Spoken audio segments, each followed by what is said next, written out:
আলামিন দুনিয়ার মানুষদেরকে বলতেছেন, হে দুনিয়ার মানুষ, কুলু মিম্মা ফিল আরদি হালালান তাইয়্যিবা, তোমরা দুনিয়ার মধ্যে জমিনের মধ্যে যা কিছু খাইবা হালাল ভক্ষণ করবা, হালাল ভক্ষণ করবা। কারণ হালাল ভক্ষণ করার পরে শরীরের মধ্যে যে রক্ত মাংস তৈরি হবে, এই রক্ত মাংস দিয়া যখন ইবাদত করবে, ইবাদতের মধ্যে মজা পাওয়া যাবে, ইবাদতের মধ্যে স্বাদ অনুভব হবে, ইবাদতের প্রতি আগ্রহ তৈরি হবে। আর যে ব্যক্তি হারাম ভক্ষণ করে, হারাম ভক্ষণ করার পরে শরীরের মধ্যে, আল্লাহর পয়গম্বর হাদিসের ভিতরে বলেন, ইত্তাকিল মাহারিমা তাকুন আবাদান নাস, আল্লাহর পয়গম্বর বলেন হারাম থেকে বেঁচে থাকো, হারাম থেকে বেঁচে থাকো। যদি তুমি বড় আবেদ হইতে চাও, ইত্তাকিল মাহারিমা তাকুন আবাদান নাস। হযরত আবু হুরায়রাকে আল্লাহর পয়গম্বর বলতেছেন, ইত্তাকিল মাহারিম, হে আবু হুরায়রা তুমি হারাম ছেড়ে দাও, হারাম ছেড়ে দাও। তাকুন আবাদান নাস, তাহলে তুমি যুগ শ্রেষ্ঠ ইবাদতকারী হয়ে যাইবা। এজন্য আমি খুতবার মধ্যে যে আয়াতে কারিমা তেলাওয়াত করেছি, আয়াতের ভিতরে আল্লাহ তাআলা সমস্ত মানুষদেরকে লক্ষ্য করে বলতেছেন, ইয়া আইয়ুহান নাস কুলু মিম্মা ফিল আরদি হালালান তাইয়্যিবা। আল্লাহ রাব্বুল আলামিন দুনিয়ার সমস্ত মানুষদেরকে লক্ষ্য করে বলতেছেন, ইয়া আইয়ুহান নাস কুলু মিম্মা ফিল আরদি হালালান তাইয়্যিবা। হে দুনিয়ার মানুষ, শুধু ঈমানদারদেরকে না, দুনিয়ার সমস্ত মানুষদেরকে আল্লাহ রাব্বুল আলামিন লক্ষ্য করে বলতেছেন, কুলু মিম্মা ফিল আরদি হালালান তাইয়্যিবা। তোমরা দুনিয়ার মধ্যে যা কিছু খাও না কেন, হালাল খাও, হালাল খাও, পবিত্র খাবার খাও। আল্লাহ রাব্বুল আলামিন শুধু ঈমানদারদেরকে বলেন নাই, দুনিয়ার সমস্ত মানুষদেরকে আল্লাহ রাব্বুল আলামিন বলেছেন, ইয়া আইয়ুহান নাস কুলু মিম্মা ফিল আরদি হালালান তাইয়্যিবা। হালাল ভক্ষণ করা, হালাল খাওয়া, এটা ইসলামের একটি গুরুত্বপূর্ণ ইবাদত। দোয়া কবুল হওয়ার জন্য 4টা শর্ত আছে। এর ভিতরে অন্যতম একটি শর্ত হলো, যেই জিনিসটা তার গিজা হবে, খাদ্য হবে, সেটা যেন হালাল হয়। হারাম ভক্ষণকারীর দোয়া আল্লাহ তাআলা কবুল করেন না। হারাম যে ব্যক্তি ভক্ষণ করে, তার তবিয়ত, তার স্বভাব পরিবর্তন হয়ে যায়। হারাম যে ভক্ষণ করে, তার ভিতরে হালাল ভক্ষণ করলে তার স্বভাব চরিত্র যেমন থাকবে, হারাম ভক্ষণ করলে তার চরিত্র আর স্বভাব সেরকম থাকবে না। এটা শুধু মানুষ না, প্রাণীদের ভিতরেও যারা হারাম ভক্ষণ করে, তাদের স্বভাব তবিয়ত অন্যদের তুলনায় খারাপ হয়ে যায়। উদাহরণ দিলে বুঝবেন। এজন্য আল্লাহ তাআলা এখানে শুধু ঈমানদারদেরকে বলেন নাই, দুনিয়ার সমস্ত মানুষদেরকে বলেছেন। এজন্য কোন কাফের, বেঈমান যদি হারাম ভক্ষণ করে, তার স্বভাব তবিয়ত অন্যদের তুলনায় অনেক খারাপ থাকে। বিধর্মীদের ভিতরে অনেককে দেখবেন তার আচার আচরণ অনেক ভালো, আবার সে যখন ব্যবসা বাণিজ্য করে তখন মিথ্যা কথা বলে না, তার স্বভাব চরিত্র তবিয়ত অন্যদের তুলনায় অনেক ভালো থাকে। আর যে হারাম ভক্ষণ করে, তার আচার আচরণ তবিয়ত অনেক খারাপ হয়ে যায়। এটা তো বিজাতিদের কথা। প্রাণীদের মধ্যে যে সমস্ত প্রাণী হারাম ভক্ষণ করে, তাদের স্বভাব চরিত্র অন্যদের তুলনায় অনেক খারাপ। যেমন কুকুর, সে হারাম ভক্ষণ করে সব সময়, এজন্য তার স্বভাব, তার তবিয়ত অন্যান্য প্রাণীর তুলনায় অনেক নিকৃষ্ট। তার আওয়াজের মধ্যে কোনো মাধুর্যতা নাই।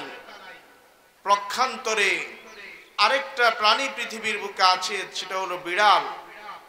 বিড়াল তার খাদ্য কুকুরের তুলনায়, তার খাবার যেগুলো সে খায়, তার হালাল গিজা পরিপূর্ণ খাইতে না পারলেও অন্তত কুকুরের মতো মৃত প্রাণী সে খায় না। সে খাদ্য যাই খায়, বিড়াল ইঁদুর খায় তো ইঁদুরটাও মরা খায় না, জীবিত খায়।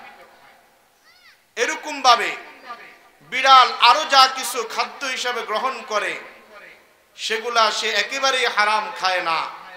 কখনো যদি খাবার খাওয়ার প্রয়োজন হয় তখন সে মানুষের প্রিয় খাবারগুলোর মধ্যে ইলিশ মাছ খায়, ভাজা জিনিস খায়, একেবারে হারাম খায় না। পক্ষান্তরে কুকুর, তাকে আপনি যতই ভালো খাবার দিবেন, যদি সাথে একটু মল না দেওয়া হয়, মৃত জিনিস না পায়, তখন তার খাবার এতটা মজা লাগে না। তাহলে কুকুর সব সময় হারাম খায়, যার কারণে তার আওয়াজের মধ্যে কোনো মিষ্টতা নাই। পক্ষান্তরে বিড়াল হালাল ভক্ষণ করে, এই জন্য তার আওয়াজের মধ্যে একটা মাধুর্যতা আছে, মিষ্টতা পাওয়া যায়। এজন্য বিড়ালকে মানুষ অনেক আদর করে, কুকুরকে তার তুলনায় অনেক কম।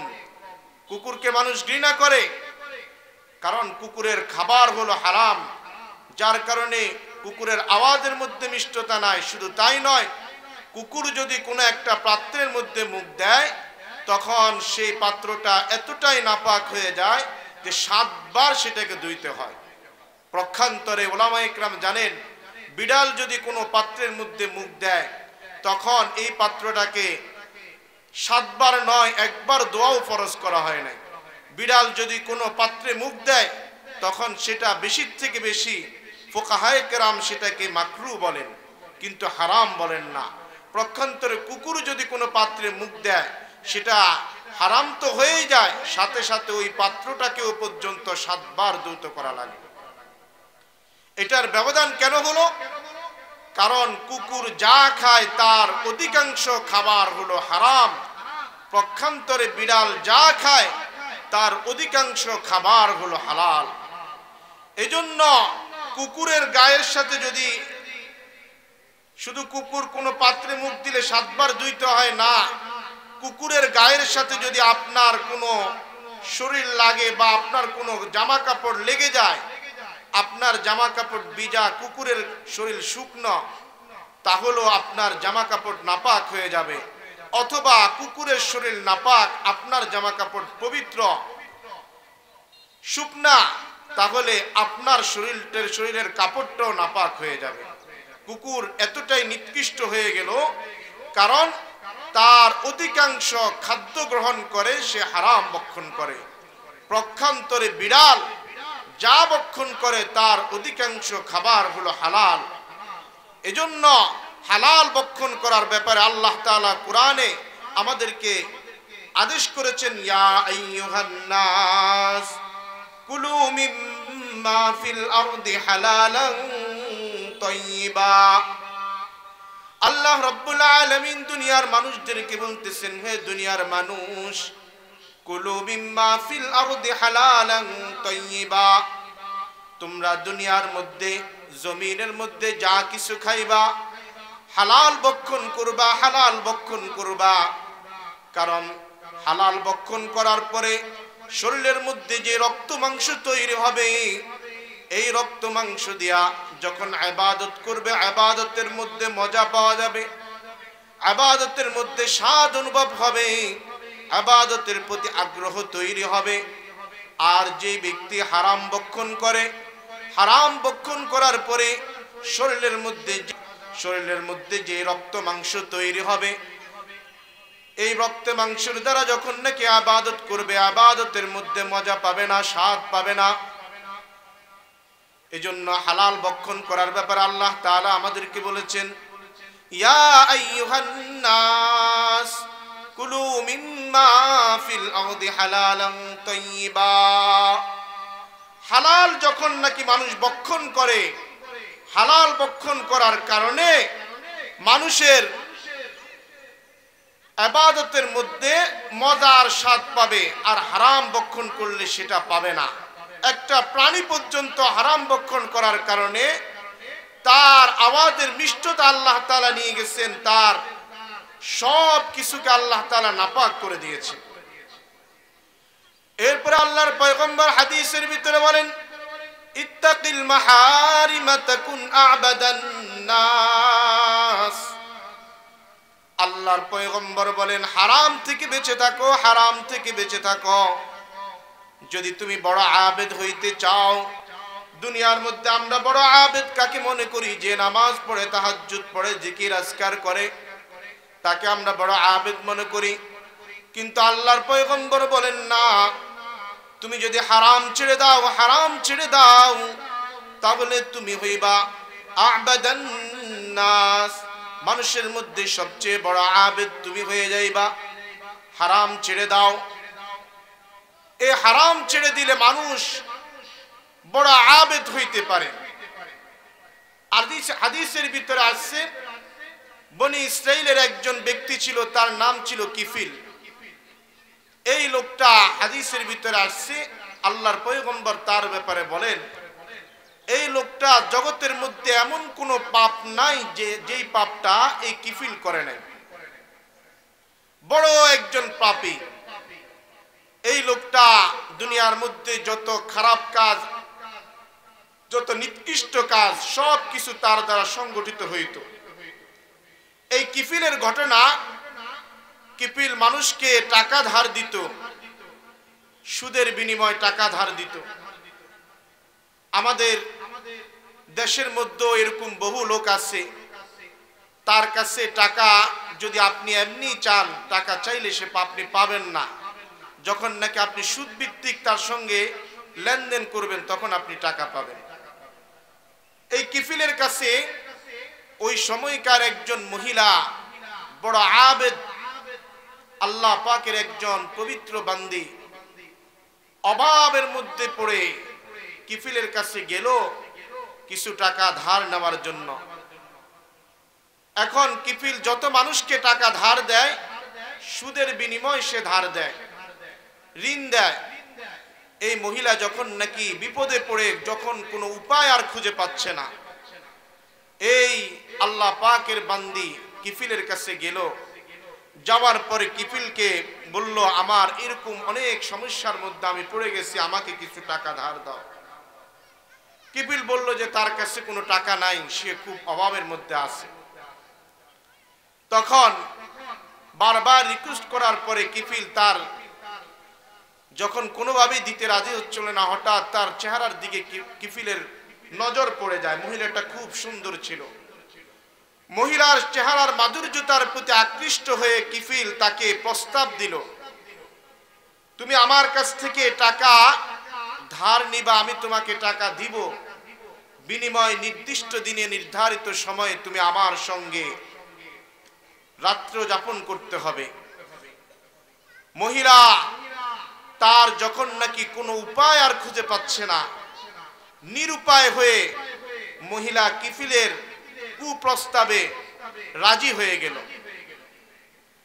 নির্দিষ্ট দিনে যখন নাকি সেই সময়টা গণিয়ে আসলো, কিফিল যে সময় দিয়েছিল আমার কাছ থেকে টাকা নিতে হলে বিনিময় আমার সঙ্গে তোমার শারীরিক সম্পর্ক করতে হবে, নির্ধারিত সময়ে যেই দিন মহিলা তার কাছে আসার কথা, যখন নাকি সেই সময়টা গণিয়ে আসলো, কিফিল তার মনের খাহিশ পূর্ণ করার জন্য কিফিলের দিকে যখন নাকি কিফিল মহিলার দিকে সামনে অগ্রসর হচ্ছে, তখন মহিলা ভয়ে তার শরীরটা কাঁপতেছে।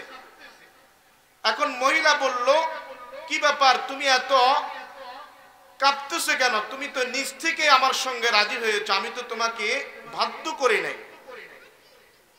আল্লাহ পাকের বান্দি ডাক দিয়া বলে, রে আমি তো তোমার সঙ্গে কুপ্রস্তাবে রাজি হয়েছি, কোনো উপায় আমি খুঁজে পাচ্ছি না। জীবনে আমার এই শরীরের মধ্যে কোনোদিন কোনো বেগানা পুরুষের হাত লাগে নাই, জীবনে কোনোদিন অন্যায় কাজ করি নাই আমি। আজকে অভাবের তাড়নায় পড়ে নিরুপায় হয়ে আমি তোমার প্রস্তাবে রাজি হয়েছি। আজকে যদি তোমার সঙ্গে আমি জিনা করার পর যদি আমার মৃত্যু হয়ে যায়, কিয়ামতের কঠিন মুসিবতের সময় আমি রব্বুল আলামিনের সামনে একজন জিনাকার হয়ে দাঁড়াইব, এই ভয়ে আমার শরীর কাঁপতেছে। শুধুমাত্র এই একটা কথার কারণে কিফিলের জীবনটা পরিবর্তন হয়ে গেল। কিফিল সঙ্গে সঙ্গে মহিলা থেকে দূরে সরে গিয়ে বলল, যা, আজকে আমি তোকে মাফ করে দিলাম।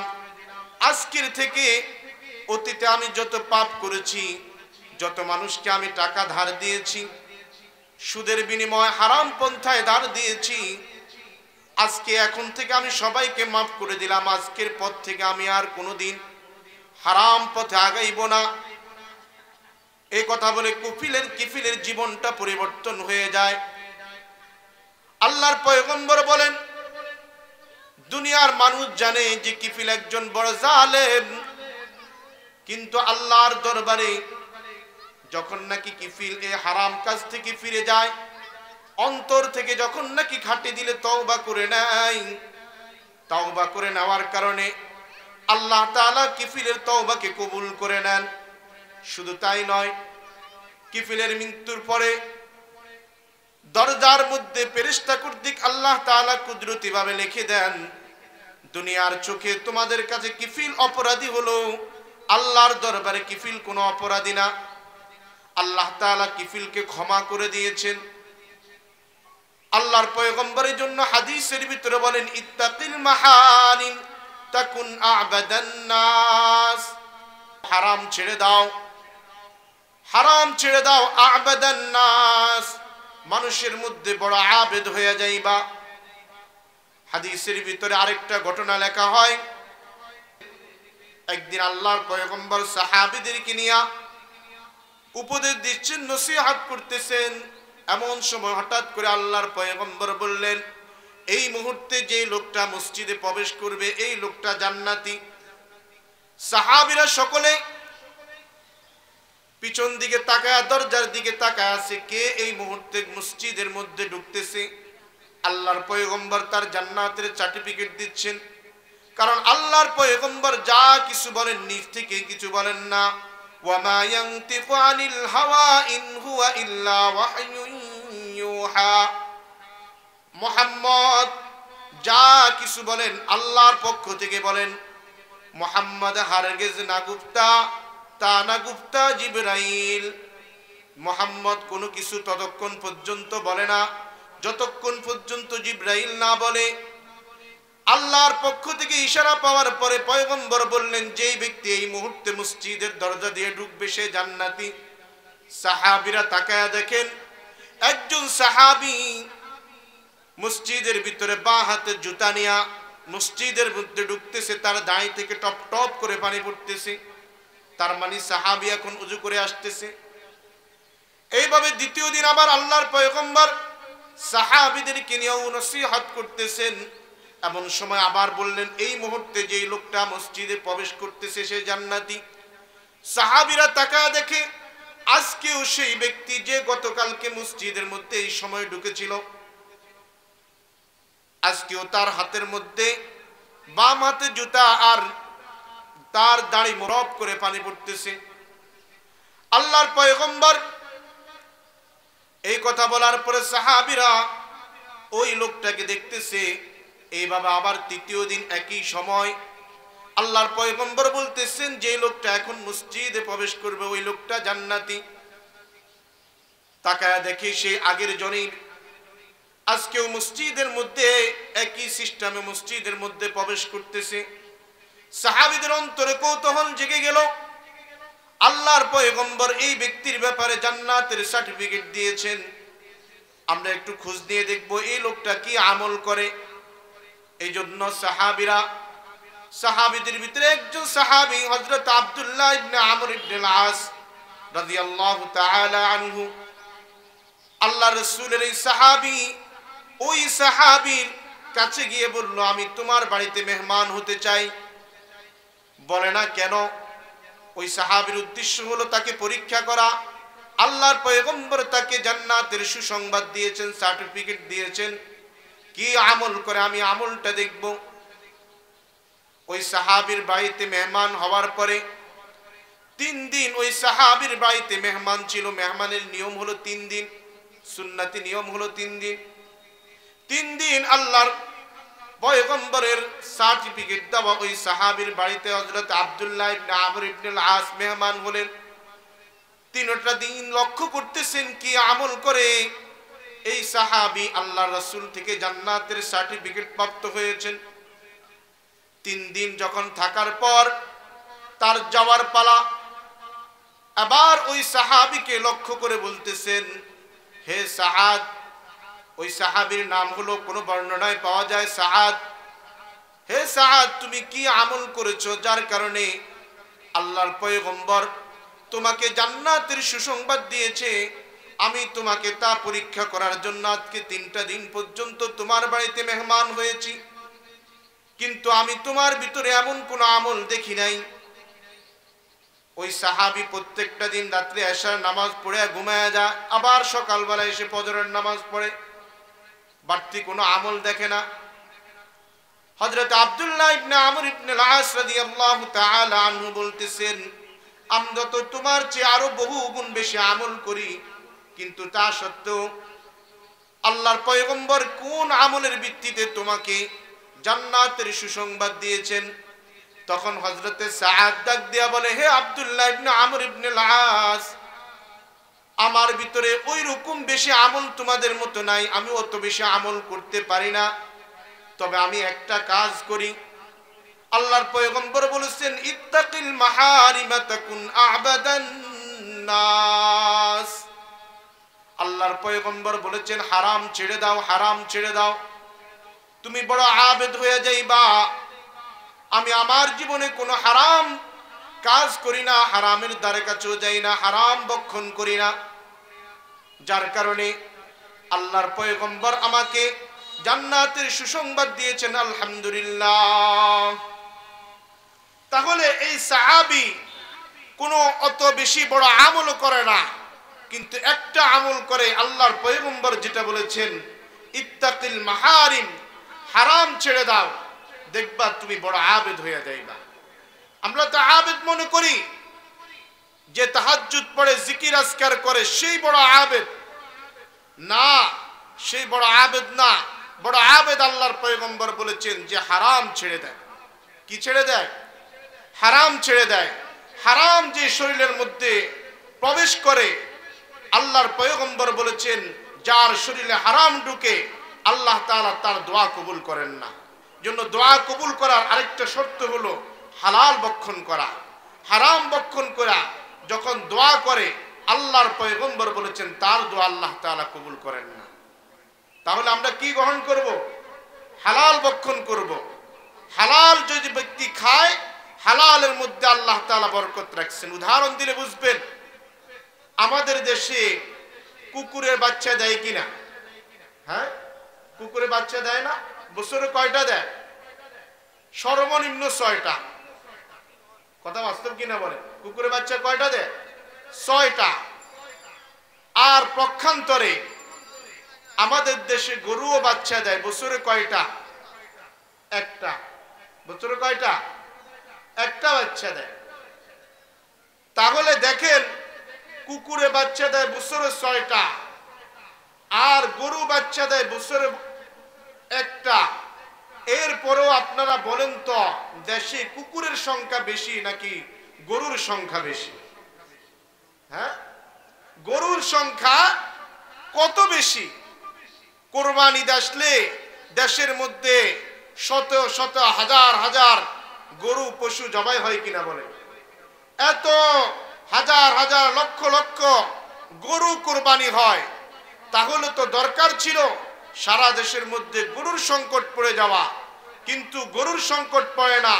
কুকুর কিন্তু দেশের মধ্যে তুলনায়, প্রয়োজনের তুলনায় অনেক কম। দেখা যাচ্ছে 2-4 গ্রাম, 1 গ্রামের মধ্যে সর্বোচ্চ 10-20টা কুকুর থাকবে, আরো কমও থাকতে পারে। তাহলে কুকুর বছরে বাচ্চা দেয় 6টা, এরপরও কুকুরের সংখ্যা কম, আর গরু বছরে বাচ্চা দেয় বছরে মাত্র 1টা, কিন্তু তারপরও গরুর তুলনায় কুকুরের সংখ্যা কম, গরুর সংখ্যাই বেশি। কারণ হলো হালালের মধ্যে বরকত, হারামে কি নাই?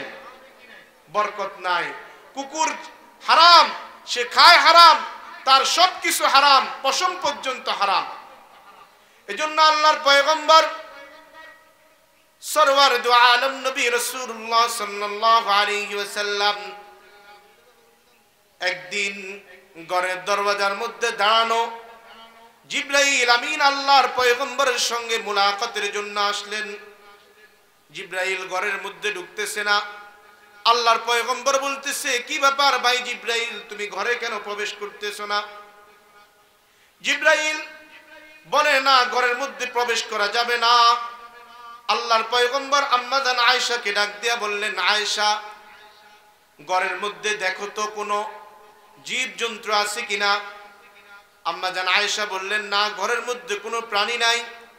কারণ হাদিসের ভিতরে আসছে ওই ঘরের মধ্যে রহমতের ফেরেশতা প্রবেশ করে না, ফেরেশতারা প্রবেশ করে না। যেই ঘরে কোনো জীব জন্তু মৃত জানোয়ার থাকে, যে ঘরের মধ্যে কোনো জীবজন্তু থাকে, জীবজন্তুর ছবি থাকে, সেই ঘরে রহমতের ফেরেশতা প্রবেশ করে না। আল্লাহর পয়গম্বর আম্মা জান আয়েশাকে বললেন, দেখো তো ঘরের মধ্যে কোনো প্রাণী আছে কিনা। আম্মা জান আয়েশা বললেন, না, ঘরের মধ্যে কোনো প্রাণী নাই। তবে আপনার নাতিরা ঘরের মধ্যে একটা কুকুরের ছানাকে নিয়ে আসি খেলাধুলা করেছিল। আল্লাহর পয়গম্বর বলতেছে, মনে হয় তাদের পশম ঘরের মধ্যে পড়ছে। আম্মা জান আয়েশা যখন নাকি পুরা ঘরটাকে ঝাড়ু দিয়ে দিলেন, তখন জিবরাইল আমিন ঘরের মধ্যে প্রবেশ করলেন। তাহলে কুকুরকে আল্লাহ তাআলা এতটাই নিকৃষ্ট করে বানিয়েছেন, এতটাই নিকৃষ্ট যে তার মুখের লালা যেমন নাকি নাপাক, তার পশমটাও পর্যন্ত কি নাপাক। তার পশম পড়ার কারণে ঘরের মধ্যে রহমতের ফেরেশতা প্রবেশ করতেছে না। ঘরের মধ্যে কি প্রবেশ করে না? ফেরেশতারা পর্যন্ত প্রবেশ করে না। আজকে আমাদের ঘরের মধ্যে আমরা ফেরেশতাদেরকে আসার জন্য আমরা যেই অবস্থা রাখা দরকার আমাদের ঘর, যে ঘরের মধ্যে কোনো জীবজন্তু যদি থাকে বা তার ছবি থাকে, ওই ঘরে রহমতের ফেরেশতারা আসে না। আজকে বিজাতি সংস্কৃতি আমাদের সমাজের মধ্যে এতটাই বিস্তার করেছে, এতটাই প্রভাব করেছে যে আমাদের ঘরের মধ্যে আজকে খেলনার নামে আমাদের ঘরের মধ্যে খেলনার নামে মূর্তি ঘরের মধ্যে ঢুকায় দিছে, আমাদের কোনো খবর নাই। বিজাতিরা যেমন নাকি তাদের ঘরের মধ্যে তাদের দেবতা মনে করে মূর্তি ঘরের মধ্যে রাখে, আর মুসলমানদেরকে ঈমান হারা করার জন্য মুসলমানদের ঘরের মধ্যে খেলনার নামে আজকে মূর্তিকে ঘরে ঢুকায় দিছে। প্রত্যেকটা ঘরের মধ্যে আপনি যেখানেই ছোট বাচ্চা আছে, খেলনা আছে, মার্কেটের মধ্যে যত ধরনের খেলনা পাবেন, এখন বর্তমানে বেশিরভাগ খেলনার মধ্যে কোনো না কোনো মূর্তির ছবি দেওয়া আছে। কথা বাস্তব কিনা বলে? মূর্তির বাইরে আপনি খেলনা একেবারেই কম পাবেন। আমি একবার সৌমনিতে গেছিলাম আমার বাচ্চার জন্য খেলনা কেনার জন্য, একটা গাড়ি কেনার জন্য। যতগুলা গাড়ি আমাকে দেখাইছে, প্রত্যেকটা গাড়ির মধ্যে বাচ্চাদের খেলনা, প্রত্যেকটা গাড়ির মধ্যে হয় অঙ্কন করা আর না হয় স্টিকার লাগানো, কোনো না কোনো ভাবেই মূর্তির ছবি দেওয়া আছে। অনেক খোঁজার পরে একটা মাত্র গাড়ি পাইলাম যেটার মধ্যে কি নাই, মূর্তির ছবি দেওয়া নেই। এই গাড়িটা ওগুলার তুলনায় দাম একটু বেশি, তারপরে যাই আমি এটা কিনলাম। তাহলে আমাদের ঘরের মধ্যে আজকে আমরা মূর্তি ঘৃণা করি, আমরা রহমতের ফেরেশতা ঘরের মধ্যে আসার জন্য তাদের যে পরিবেশ রাখা দরকার আমরা সেটা রাখতেছি না, যার কারণে আমাদের ঘরের মধ্যে আজকে মূর্তি ঢুকছে, আল্লাহর রহমত আস্তে আস্তে বিতাড়িত হইতেছে।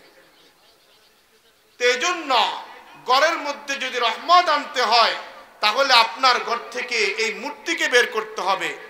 ঘরের মধ্যে মূর্তি রাখা যাবে না, ঘরের মধ্যে হারামখোর পানি রাখা যাবে না। আল্লাহ তাআলা হারামখোরকে এতটাই ঘৃণা করেন, একটা হারামখোর প্রাণী কুকুরকেও পর্যন্ত আল্লাহ তাআলা এতটাই নিকৃষ্ট করে বানায়া দিয়েছেন যে তার মুখের লালা যদি কোনো পাত্রের মধ্যে লাগে সেটাকে কয়বার ধুইতে হয়? 7 বার ধুইতে হয়। এজন্য আল্লাহর পয়গম্বর বলতেছেন, ইত্তাকিল মাহারিম